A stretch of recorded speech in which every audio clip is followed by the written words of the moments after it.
Okay, so in today's video, we're going to get into cutting boards. How I make my cutting boards and keep them simple and almost no frills, but we're not going to complicate these things.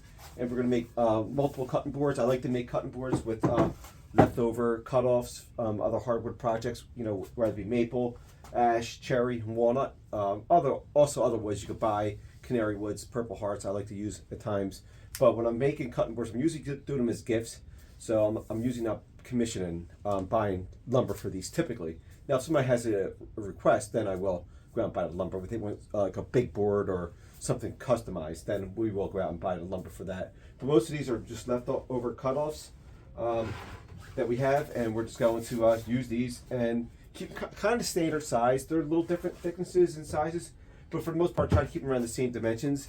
And so that way I can keep them kind of the same. So if people want gifts, like one's not different than the other for the most part, and they can pick which one they want. You can also do kind of fancy. You can do patterns like this, almost like a butcher block. This is a thinner board. It has little grab handles, finger joints you can put on it. We'll show you how to do that. I don't typically do juice screws because I'm not always confident in my skills with that. I don't have a jig for that. If you do that, you might be making coasters out of it. Your cutting board soon after. So you got to keep that in mind. So we're going to make these cutting boards. I like to do, they're called edge grain cutting boards. So this is the face grain, so you flip it over, and this is your edge grain.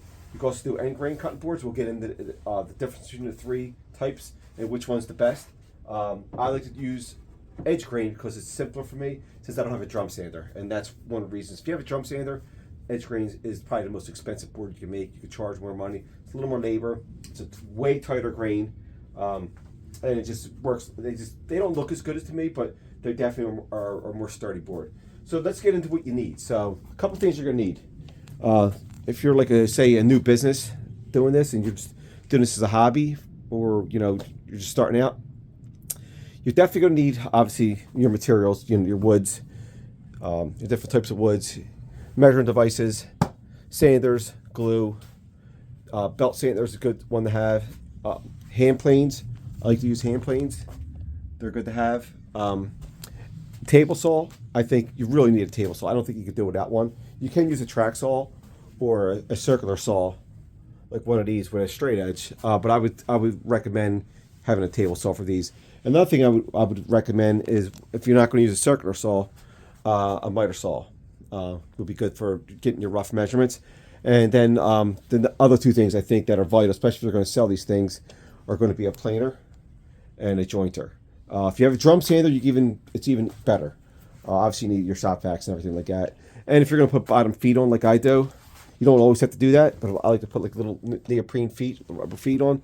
Obviously, you're going to need a drill and an impact driver or screwdriver, and obviously some combination squares, other measuring devices, just to make it a little easier. And then to finish your boards, I like to use mineral oil, which is food safe, and also, I like to use a beeswax mineral oil mix that I cook up myself. And really, that's about all you typically need to build cutting boards. They're somewhat simple, but they're not. They are time consuming. And that's why if you're going to make them, I would recommend making in batches, making like 4 or 5 at a time. And that way, if you're going to sell them, you can make maybe 4 or 5 in 8 hours rather than one, because it's going to take you about the same amount of time. Also, another thing you need, obviously, is going to be clamps. You're going to need a lot of clamps if you're making a lot of boards, different types of clamps, pipe clamps, parallel clamps, regular standard squeeze clamps, cabinet clamps, and F-style, J-style type clamps, like over here. Different types of clamps. So you definitely need, you never have enough clamps. So just keep that in mind. And so let's get into some of the difference between the wood grains and why the tools you need, why you need them. Okay, let's go. Okay, quick tip. So if you're going to be using a planer and you're going to be finishing with your planer, keep in mind when you cut your boards up, when you laminate them, my planer is roughly 13 inches. Make sure that your board is not more than 13 inches in width if you're going to run it through the planer again to finish it off, especially if you don't have a drum sander. So that's one thing you just want to keep in mind with your planer. And also your jointer, that doesn't matter as much since this is a benchtop joiner and these are fine for cutting boards especially. This is a 10-inch bed, and I don't put no stock on here more than 4 feet long typically. 5 would be really pushing it. I mean, it's bolted down on a pretty big base, but you want to be safe too. So a jointer is very good to have because you want to have seamless joints when you glue up and laminate your boards, because you can't have gaps in your boards. You want your boards to be seamless. You don't want to even know that there's, you know, a glue up done. Essentially, that's the idea when you're making cutting boards. Obviously, you're going to have some imperfections sometimes, especially if you're doing boards like this. But they're very, very hard to see, and they come out real nice as long as you have nice straight joints, and that's very important. That's why a jointer and a planer are very important to have. So keep that in mind. Okay, so let's get into the different grains of wood and why and what woods are best for use. And actually, we'll talk about it now. So the woods you want to use, to me, I like a standard walnut, a maple, I like a cherry, and even some ash. Some of these are ash here. I have a couple other boards laying around that have ash on them. I think this board has some ash that I'm in the process. I think there's some ash here, but ash is another good wood here. And also some teak is not too bad. Acacia wood, I mean, they're pretty common, but I don't think they're as good. I think they're a little soft. And, you know, you have your oaks, like over here, some white oaks. Red oaks, I don't recommend due to the grain's not as tight. So like I said, I like to use the maples up here. I have a ton of maple. The walnut, cherry. Obviously, you don't want to use pine. Pine and poplar are no good. They're no go. They're way too soft. Even the edge grain and end grain is way too soft. Same with the poplars. You don't want to use poplar either. Poplar is just way too soft. Even though it's considered a hardwood, you don't want to use a poplar. So keep that in mind. Okay, so let's get into, like I said, again, we're going to get into the difference between the edge grains and end grains and face grain. Okay. Okay, so for the board we're going to make, we're going to be using this piece of cherry here, this walnut. I do have a piece of ash here, but it might be too thin. We'll see if I could throw this in or not. Maybe it's a strip piece. We'll see. I have some white and red oak, but oak isn't a good wood species for cutting boards. The grain's not tight enough. It's a hard wood, but it's just not tight enough for cutting boards. I guess it doesn't, the wood if it gets wet, doesn't absorb as well as a walnut, a cherry, or a maple. And even the maple I use is a soft maple. Some of it is a harder maple. And let's get in why the grains. So if you look at your wood here, you look at your grain edges here. This is called your end grain. That's your end grain here. Then you have your face grain here. This is your softest wood. It's not as great. So most people, when you do cutting boards, you'll turn these over to their sides to the edge grain.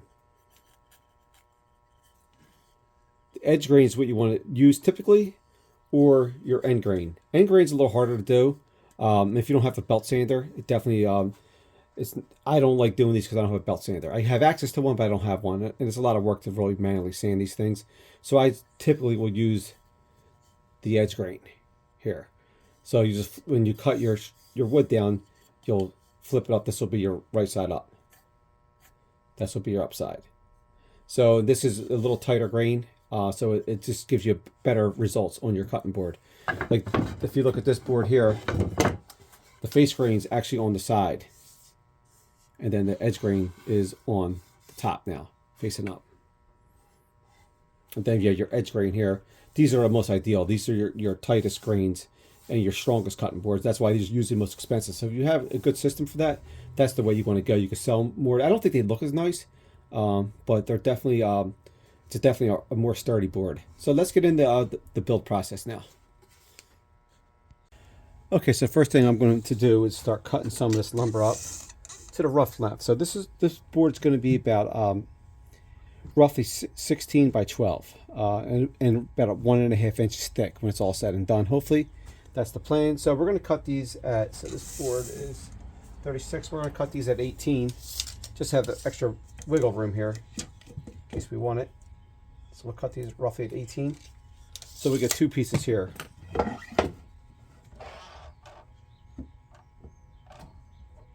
I like to use a stop block to have consistent cuts.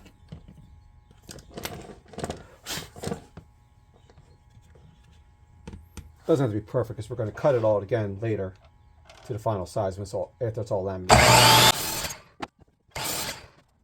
We'll try to get a straight edge, even though this isn't too bad.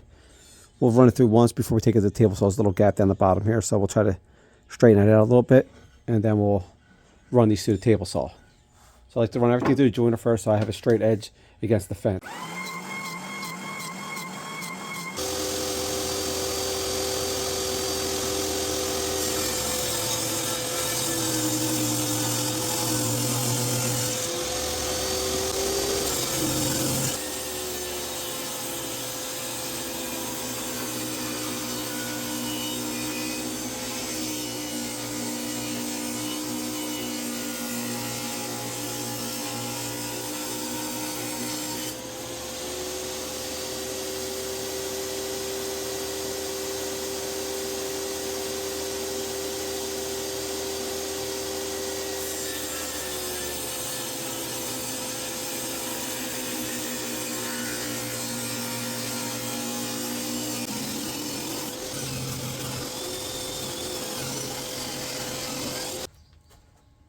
Okay, so we're going to just kind of layer our board out. We're going to lay it out. So we're going to maple, walnut, two thin pieces of maple, a piece of cherry in the center, walnut, maple, walnut, maple. That's how we're going to lay it out.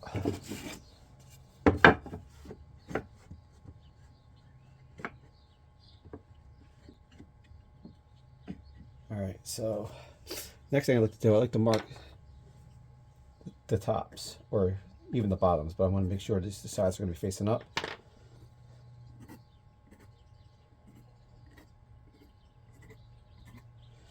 And I'll also usually mark the sides here.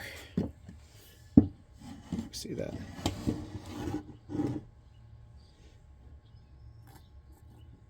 Facing up. So that way I know I have my edge grain facing up or down. Okay, so we're going to start running these to the planer and the joiner, get some straight edges and straight faces on these. I guess we'll call these the faces now. The showpiece, and then we'll start milling everything up. Then we'll laminate.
Okay, so these two are done, glue up overnight.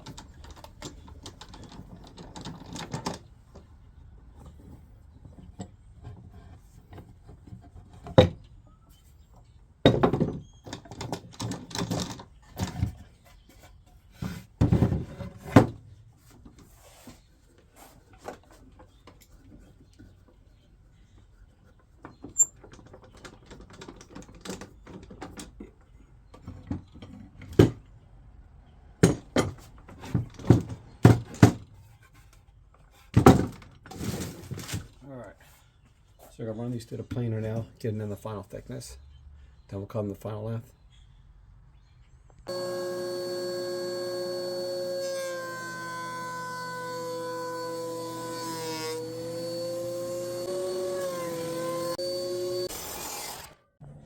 Okay, so now we're gonna throw these in the clamp here. We're gonna throw these little jigs on, we're gonna throw these little spacers on. We're gonna clamp them on, and then we're gonna put like a little bottom groove in for fingers, for little handles on these guys now. So that's what we're gonna do next on both of these boards.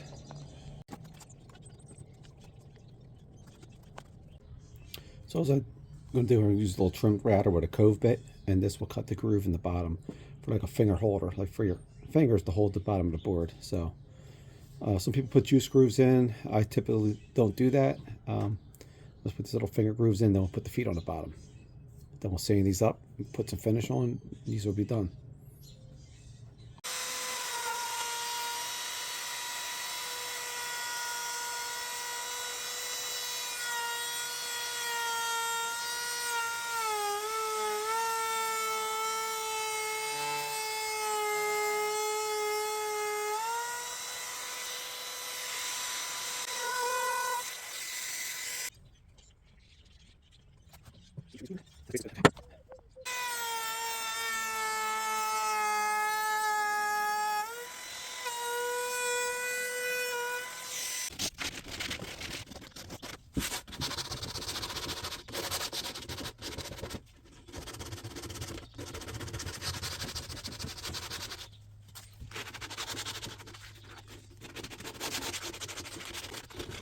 Okay, so now I'm going to sand these down.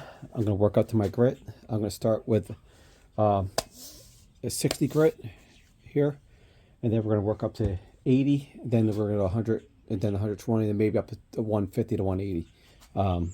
So we'll be switching out our grits as we go. So that's where we're start now. We're going to start on the bottoms. Check some of these sand marks, burn marks out. Then we'll run a chamfer or at least a round over on the edges on each board, on the bottoms and tops, and all four sides, besides where the handles are, obviously. All right, so let's go. Okay, so now I'm going to run a chamfer on all four sides, bottoms and tops. Or I'm sorry, I'm going to run a little round over. So I'm going to run a little round over this guy here. So we're going to run a round over on the bottoms and tops of all four sides, besides where the finger joints are. All right, so let's do that now.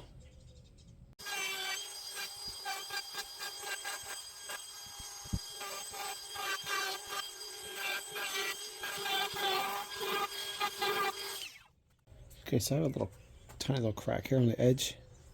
It's not really a crack, it's just like a big divot here. So we're going to fill this with some CA glue.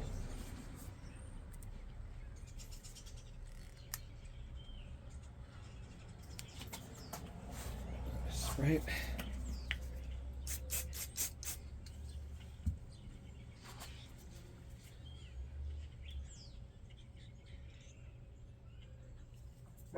That's somewhere we're going to be cutting. So let that dry.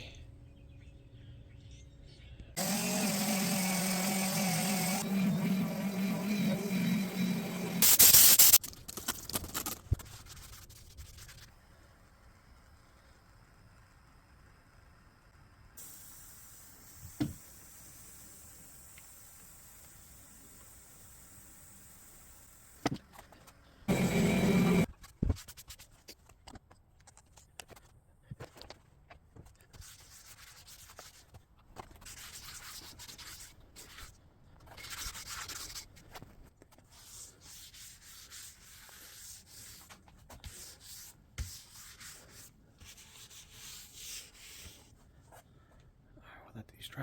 Okay, so we're gonna put the feet on these boards now. And this I'm just gonna be using a little punch, center punch. I'm gonna use a little combination square just to mark out where I'm gonna put it. And we could use the self-centering drill bit if need be. It's not as vital. And then I'm just gonna use this very low voltage screw gun impact driver, but it's more like a screw gun. So we're going to use that so we don't over tighten these. So let's do this one. This one's done. We're going to do this one now.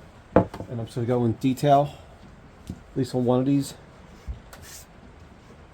feet here, and we're just using these little neoprene rubber feet, and they come with little screws. Get these off of Amazon, etc. Get them at Woodcraft and other places, Rockler, and other places too. So we're just going to take our little foot here, and we're going to line up where we want to put it. I'm just using the little combination square here,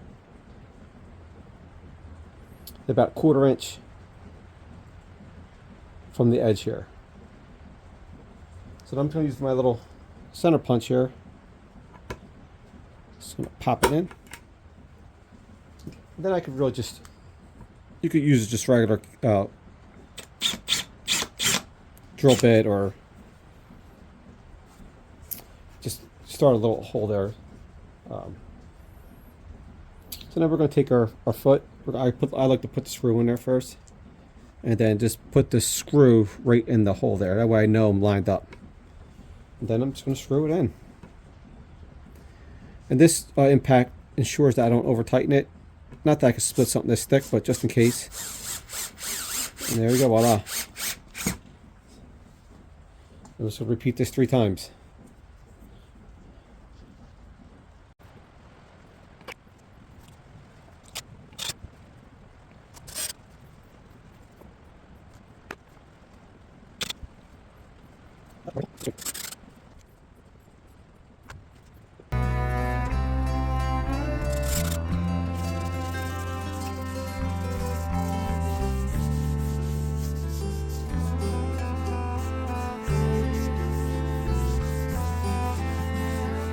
The solution in. Like I said, this is just beeswax and mineral oil that I cook up on the stove. You have a crock pot, you can do it with that too. I actually have a video on some of my steps I do for this. It's pretty simple. There's multiple ways to do this. I'm sure there's people that probably do this better than me. So I'll put some on the top.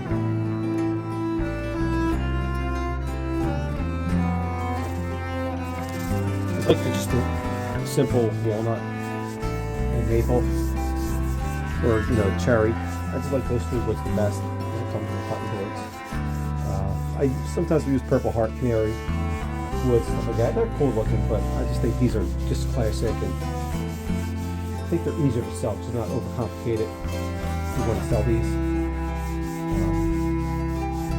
it's just a classic board you sell, anywhere from $50 to $150, depending on your dimensions and things like that. And you're also your clientele. Alright, so that board, first coat is done.